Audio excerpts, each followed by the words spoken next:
नमस्कार दोस्तों, श्री शिवाय नमस्तुभ्यम, हर हर महादेव। अंतिम संस्कार हो गया तो घर में बैठकर गीता वाच रहा है। गीता मरे हुए जीव को नहीं सुनाई गई थी। अर्जुन मरा नहीं था जिस समय भगवान कृष्ण ने गीता का वाचन किया था। अर्जुन के प्राण नहीं छूटे थे जिस समय भगवान कृष्ण ने गीता सुनाई। अर्जुन मरा नहीं था जिस समय भगवान कृष्ण ने गीता सुनाई। अर्जुन का मन सो चुका था, आत्मा झंझोड़ चुकी थी, आत्मा सो चुकी थी। गीता मरे हुए को सुनाने का प्रसंग नहीं है। गीता जब ये मन, ये आत्मा काम में, लोभ में, आसक्ति में, वासना में, तृष्णा में, अपनों में फंस जाए, उसको निकालने का, उसको जगाने का प्रसंग है गीता। पर दुनिया के लोग, कोई मर गया तो गीता जी वाच लो, चलो आजकल फैशन में हो गई, गरुण पुराण की जगह लोग गीता जी वाचे। तो मर गया उसको गीता क्या सुनाओ, तो निपट के गया उस।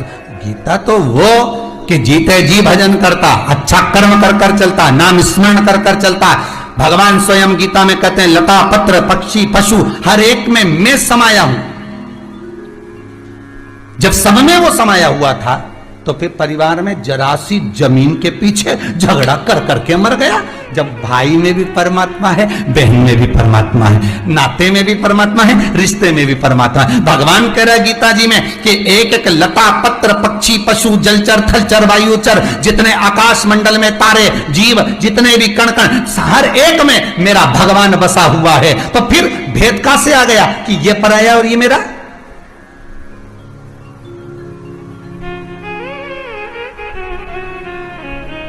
जेठानी के बच्चे को अगर चाय बना कर दी, कम दूध की दे दी, खुद के बच्चे को चाय बना कर दी, ज्यादा की दे दी।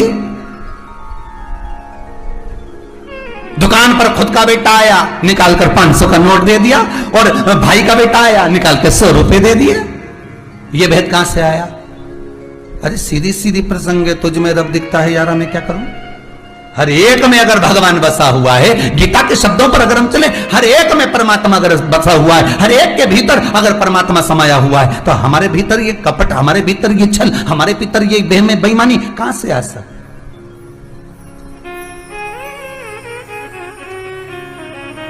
पहले कहा था बच्चों को गीता पढ़ाओ, गीता सुनाओ। जो बच्चे गीता पढ़ते नहीं, सुनते नहीं, एक दिन अदालत में खड़े होकर गीता पे हाथ रखना पड़ता है।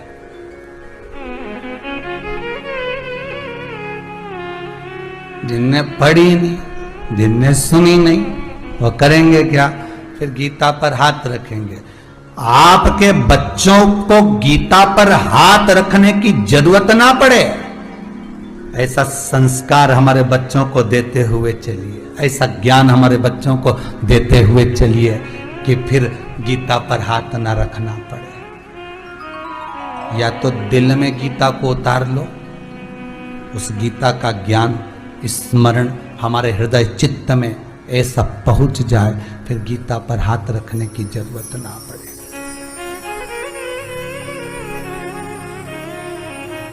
भगवत गीता की बात चल रही, नहीं तो तुम पड़ोसन गीता की बात कर लो। तुम्हारा क्या भरोसा? सुनने वाले बड़े चतुर चतुर होते हो कि गुरुजी बोले हैं गीता को हृदय में उतार लो।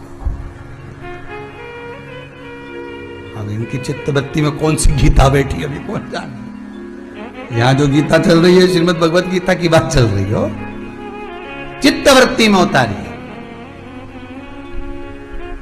हृदय में उतारी, श्रवण शक्ति में उतारी। जरूरत नहीं। क्यों मिला?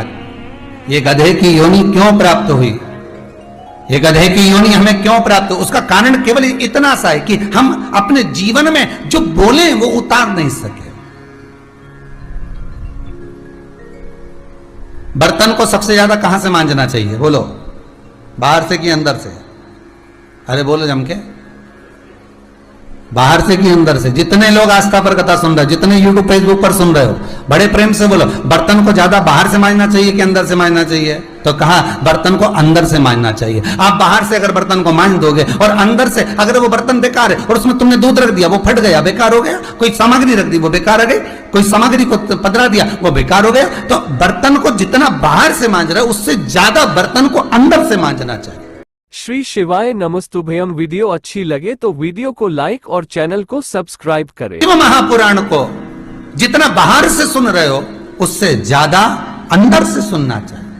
भीतर से अगर ये पुराण भीतर पहुंच गई, जीवन का आनंद पा गई। पहले की माताएं कितनी चतुर होती थी, कितनी चतुरता होती थी पहले की माताओं में। आप भी देखना, आपके गांव के आसपास में, आपके मोहल्ले में, आपके पड़ोस में, आपके रिश्तेदारों में पुरानी पुरानी माताओं देखना, आज भी पर्स नहीं रखती, पैसे को पल्लू में बांध के रखती। बोलो सही है कि गलत है?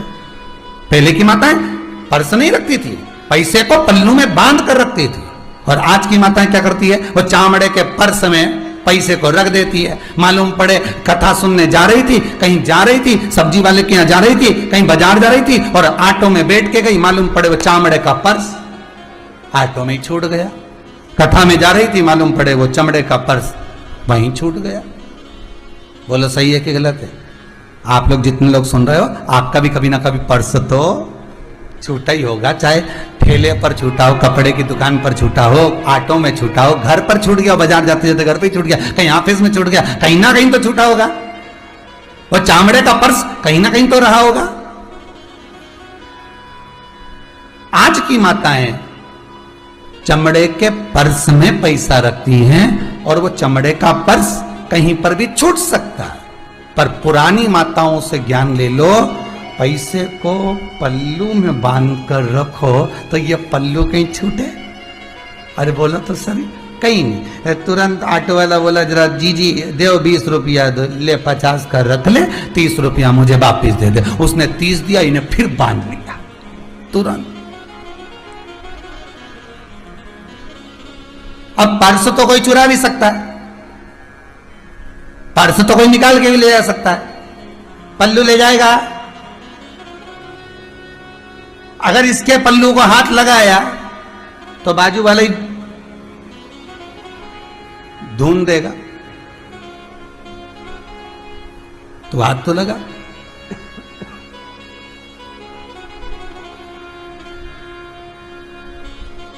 पल्लू बस इतनी समझदारी हमको भी रखना है। ये शिव महापुराण की कथा को इस चमड़े के पर्स में नहीं रखना है। कायम है, चमड़े के पर्स में बिल्कुल मत रखो, क्योंकि ये चामड़े का पर्स तो यहीं छूट जाएगा। पल्लू आत्मा, पल्लू क्या है? ये आत्मा। इस शिव पुराण को इस आत्मा में संजो कर रखो तो उस परमात्मा तक चली जाएगी। ये आत्मा जाएगी, चमड़े का पर्स नहीं। चमड़े का पर्स तो यहीं छूटने वाला।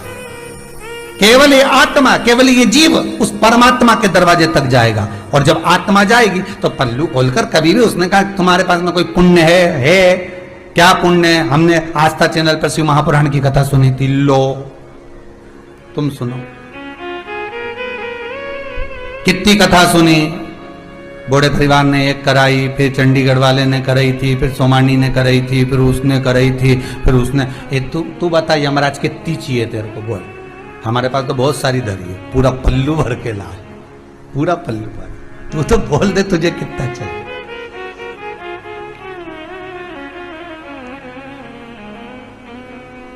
संजोग कर रखी है। देखी है जब से ये तस्वीर तेरी,